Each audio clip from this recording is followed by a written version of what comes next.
السلام عليكم ورحمة الله وبركاته، مساء الخير على حضراتكم في قول كورة. النهارده معانا مباراة الأهلي وسيراميكا كليوباترا في السوبر الأفريقي اللي بيقام في أبو ظبي في الإمارات. النهارده الحلقة هنتكلم فيها على نقاط الضعف في النادي الأهلي وحلها الذاتهم. دي الموضوع الحلقة بتاعتنا النهارده، هنتكلم عن المباراة.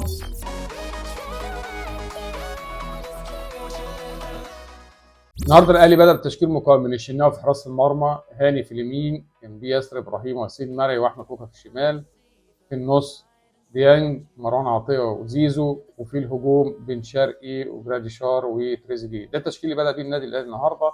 قبل ما نتكلم على نقاط الضعف وحلها ازاي تروب اللي موجوده في النادي الاهلي ولو بشكل مؤقت، هنتكلم عن المباراه. الحقيقه كالعاده النادي الاهلي زي المباراه السابقه في الدوري نزل ضغط على الخصم زي مباراه المصري تماما. ضغط على الخصم اول 25 دقيقه في الحقيقه ما شفناش سيراميكا كليوباترا خالص. الاهلي ضغط لغايه لما جت الدقيقه 19 ومن عرضيه سحريه من زيزو على راس تريزيجيه الهدف الاول للنادي الاهلي. هدف جميل جدا، والهدف ده اتكرر، يبقى احنا بنتكلم في خطه وفي طريقه لعب. الهدف ده قبل كده زيزو تريزيجيه جاب هدف زيه بالظبط، فدي بنقول عليها طريقه اداء. ده شغل مدرب، ده تحركات لعيبه في الملعب. الاهلي بيتقدم 1-0 وبعد الدقيقه حوالي 25 او 30 ابتدى هبوط في المستوى البدني اللي بنتكلم عليه دايما في النادي الاهلي. هبط المستوى البدني، ابتدى سيراميكا كليوباترا يمسك الكوره شويه، كابتن علي ماهر حرك فرقته شويه، وفي غفله من الدفاع اللي احنا بنقول برضو نقطه من نقاط الضعف خط الدفاع. وفي غفله من الدفاع كره بينيه طوليه من احمد بالحاج لمروان عثمان، بينفرد بالشناوي وبيحط الكره لوب خفيف كده اهوت تدخل المرمى عشان سيراميكا كليوباترا يسجل الهدف، هدف التعادل.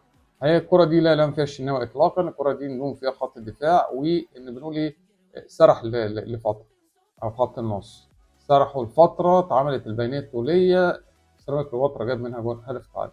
في الحقيقه ده يعني الاحداث المهمه اللي كانت في الشوط الاول عشان ينزل الاهلي في الشوط الثاني وفي الدقيقه 52 من عرضيه جميله من مروان على القائم البعيد لبن شرقي، عمل عرضيه بدماغه عشان يلمسها جراديشار في الجون، يحرز الهدف الثاني للنادي الاهلي. 2-1 للنادي الاهلي، وتفضل المباراه سجال لغايه الدقيقه حوالي حاجه و70 73. جت فرصه لفخر لقايف، فرصه يعني لا تعوض لسيراميكا كليوباترا عشان يحطها في جسم الشناوي انقذها بصراحه ببراعه. وبعد كده تضيع من النادي الاهلي الفرص اللي في نهايه المباراه اللي احنا بنتكلم عليهم بتوع احمد عبد القادر، تقريبا فرصتين. وزي ما بنقول انا شايف ان يعني احمد عبد القادر استنى شويه، مش وقت، يعني شايف ان محمد عبد الله ياخد على عبد القادر شويه في الفتره اللي جايه دي. ده اللي كان موجود في المباراه. هنتكلم بقى على نقاط الضعف ازاي حلها تروب. هنتكلم تروب دي تقريبا رابع مباراه او خامس مباراه لتروب مع النادي الاهلي.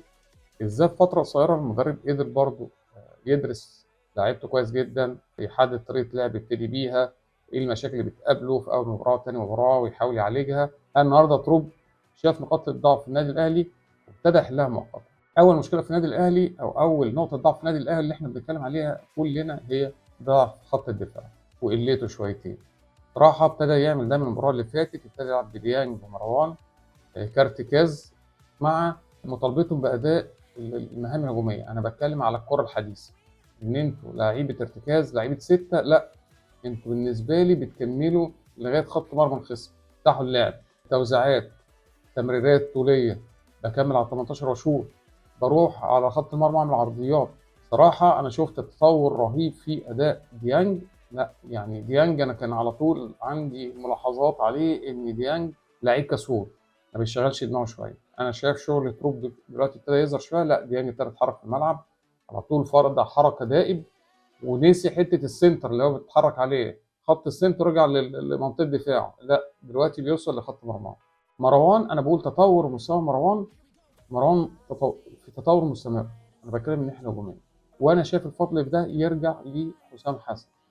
حسام حسن في المنتخب ابتدى يطلب من مروان، لا حرك الفرقه، مشي الكره، نوع اللعب يمين وشمال، روح كمل على ال 18، اعمل عرضيات، شوط من بره ال 18. ده اللي انا بشوفه دلوقتي في مروان في النادي الاهلي.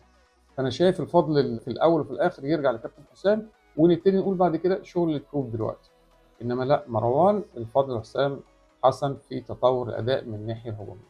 الناحيه الدفاعيه طبعا بنتكلم على مروان من الناحيه. فاول نقطه من نقاط الضعف اللي ابتدى يحلها موضوع الاثنين الارتكاز اللي حل بيهم مشكله ضعف خط الدفاع شويه، ده مؤقتا لغايه ما نقول لغايه انتقالات يناير. دي كانت اول نقطه. تاني نقطه البطء في الاداء، نقطه ضعف كانت النادي الاهلي على طول بيعاني منها. ليه؟ عشان اللعيبه بتحتفظ بالكوره كتير، اللعيبه بتجري بالكوره اكتر ما بتخلي الكوره تجري. ابتدينا الكلام ده ما نشوفوش تماما. زيزو كان بيحتفظ بالكوره مش موجود، الكلام ده دلوقتي. تريزيجيه نفس القصه مش موجوده.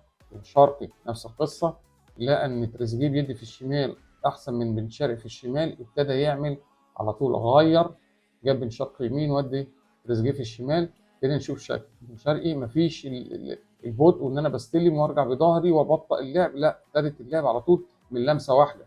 تغيير اللعب بقى، اللعب شويه يعني انا شايف بن شرقي لا في تطور، ما بقاش فيه البطء الشديد، والكلام ده كله بيرجع لشغل المدرب.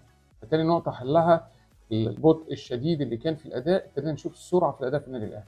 والسرعة دي جت من بداية من ضغطهم على الخصم في أول المباراة، بتكلم في أول ثلث ساعة أول نص ساعة من المباراة. النادي الأهلي بيضغط على الخصم، بيلغيه، بيسترجع الكرة بسرعة، بيستحوذ على الكرة، بيعمل هجمات، بينوع الهجمات، بيوصل هجمات لراس الحرب الموجود جرادي شار. لا، ابتدى النادي الأهلي يبقى ليه شكل. فبتلاقي النادي الأهلي هجومه زي ما بنتكلم كده، النادي الأهلي بيهاجم بست لعيبة سبع لعيبة، ست سبع لعيبه دول بيخطئ اي دفاع قصاد. طالما في اخطاء من الدفاع بنتكلم في اهداف او في فرص. فتاني نقطه حلها هي السرعه في الاداء، وانها تماما على البطء اللي كان موجود في النادي الاهلي. دي تاني نقطه من نقاط الضعف اللي عالجها كولر. النقطه الثالثه وهو نزول المستوى البدني للعيبه. احنا بنلاقي النادي الاهلي بعد اول نص ساعه المستوى البدني بينزل. طب النادي الاهلي بيعكس كده ويكمل الشوط الاول بالشكل دوت، ما بنحسش بده قوي بنقص المستوى البدني في الشوط الاول. بنيجي في الشوط الثاني بنلاقي هبوط حاد للنادي الاهلي في المستوى البدني. ابتدى تروب يعالج الموضوع ده ولو مؤقتا لغايه لما يرفع المستوى البدني، طبعا لان تلاحق المباريات ما فيش الوقت الكافي ان انا ازود حمل بدني زياده على اللعيبه. ابتدى يحل الكلام ده موضوع التبديلات وادارته للمباراه، يعني تغيير التكتيك، اداره المباراه اثناء المباراه ذات نفسها. والكلام ده شفناه بعد النادي الاهلي ما احرز الهدف الثاني لجراديشار في الدقيقه 52. ابتدى روب يشوف ان المستوى البدني قل شويه، راح منزل محمد بن رمضان ونزل بيكم. بيكم قال انا غيرت طريقه لعب، احنا بنقول ده اداره المباراه غيرت طريقه لعب والعب بخمس لعيبه. ليه؟ سيراميكا ضاغط، بالنسبه لي انا عندي نزول في المستوى البدني، لا انا هلعب بخمسه ورا، امنع في الحته دي تماما، الهجمات عليا، اللعيبه تاخد نفسها، ابتدي ابادل الهجمات، اعمل الهجمات المرتده، انقل الكره في نص الملعب، استحوذ. بالحاله دي هضغط على الخصم، هخطئه، لا ممكن احرز اهداف. وفعلا نزل في رمضان وبيكم، حل جزء بسيط من نزول المستوى البدني. بالتالي النادي الاهلي ما بقاش فيه الفارق في المستوى البدني بينه وبين سيراميكا كليوباترا، وابتدى اللعب السجال، والنادي الاهلي ضيع فرص، استحوذ وضيع فرص. الثلاث نقط اللي احنا اتكلمنا عليهم دول، معالجه مشكله ضعف خط الدفاع، البطء في الاداء، النزول المستوى البدني، دول ثلاث نقاط ضعف طرق في الوقت الحالي حط ايده عليهم وحلهم بشكل مؤقت. ما كانش فيه النقطه بتاعت سرعه الاداء ده اتحلت بشكل نهائي. ونقول ان انتقالات يناير هتساعده كتير جدا في ايجاد بديل كفء لبعض اللعيبه في خط الدفاع.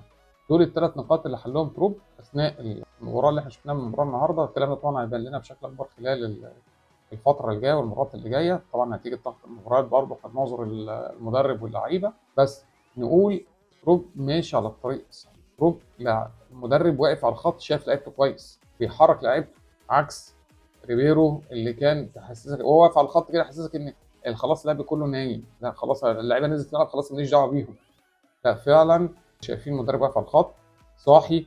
حتى بعد الجون احنا بنتكلم على الجون بتاع جرادي شار على طول، هاتولي مروان، اللعيبه بتحتفل تعالى مروان، مهام بالظبط ايه اللي مروان يعمله بعد الجون الثاني النادي الاهلي. لا فمدرب انا شايف ان شاء الله ماشي على الطريق. اداء طيب جدا من النادي الاهلي. نتكلم على نقطه اخيره، بنتكلم على نقطه الجمهور.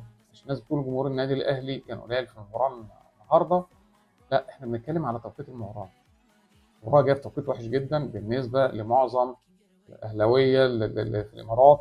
الماتش بيتكلم ماتش الساعه 5، لا يعني مفيش حد يلحق يخلص شغله ويروح الماتش بتاعه، فكان توقيت صعب شويه، عكس التوقيت بتاع مباراه نادي الزمالك اللي كان فيه وقت شويه الناس خلصت شغلها، لا الناس تقدر تحضر المباراه.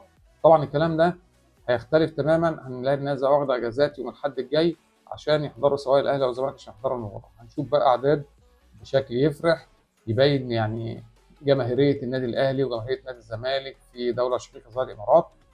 فحته الجمهور النهارده النادي الاهلي، لا، جمهور يشكر اللي كان موجود. توقيت المباراه الساعه 5 كان صعب شويه على معظم المصريين اللي في الامارات هناك ان يحضروا المباراه. ان شاء الله الحد الجاي نشوف مباراه كويسه. الزمالك وصل والاهلي وصل، نشوف نهائي طيب، ونشوف ماتش ثالث ورابع بين بيراميدز وسيراميكا بشكل كويس. ده كان تحليلنا لمباراه الاهلي وسيراميكا كليوباترا في السوبر المصري اللي بيقام في ابو ظبي في الامارات. شايف يعني النادي الاهلي انت ماشي على الطريق، مبروك النادي الاهلي.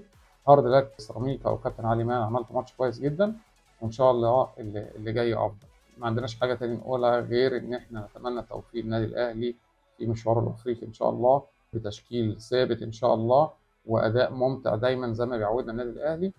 ونقول للكابتن علي مان هارد لك، ولسه الدوري موجود والدوري مفتوح، انت بتنافس وتمشي اول في الدوري. ان شاء الله نشوف سيراميكا ياخد بطوله الدوري، يبقى في المربع الذهبي، يشارك في افريقيا ان شاء الله في الفتره الجايه. ده كان تحليلنا لمباراة الأهلي وسيراميكا كليوباترا في السوبر الأفريقي. كان معاكم هشام حامد في قول كورة. السلام عليكم.